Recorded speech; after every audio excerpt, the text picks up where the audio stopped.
Hello, I'm going to be starting on making my first geocache, and I'm theming it Japanese, and in it I'm going to have a Hello Kitty eraser, and Hello Kitty stickers, and a somewhat Japanese coaster. Looks Japanese, I don't know if it is.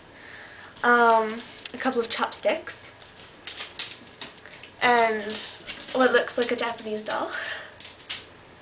And we found on the website that you have to have something like this on the front of the box showing that it is a geocache and it's not an explosive device or something. And we also have to have a sheet informing sort of what it is and what geocaching is, in case someone finds it that isn't a geocacher. And we also have to have a notebook to log who has found the cache, so they can write their name once they found it, and a container to put it in. So when you're choosing a container,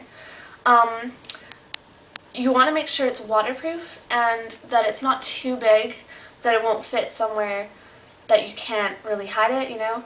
And the stuff you're putting in it, you have to make sure there's no food or scented objects so that it doesn't attract animals or anything like that, and no items that could melt in heat or expand in the cold, like lip balm and things like that. Choosing the location can be kind of hard because you have to be creative and it can be out in the open.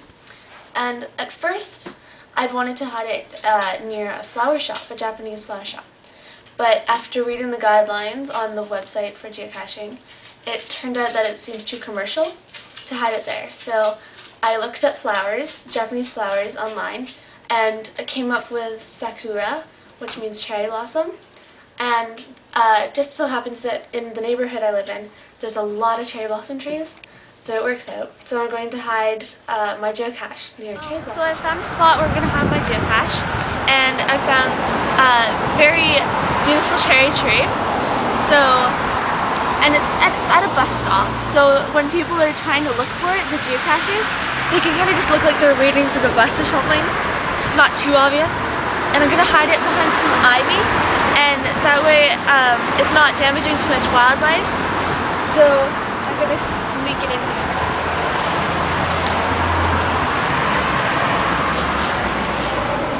Make sure the labels face up upwards.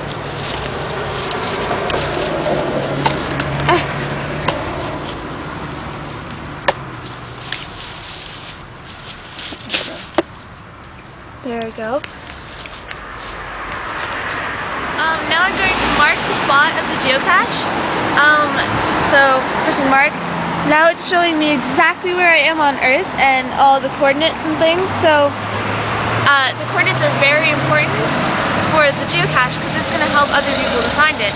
So now that it's marked, I'm going to go home and enter all the coordinates and stuff onto the computer.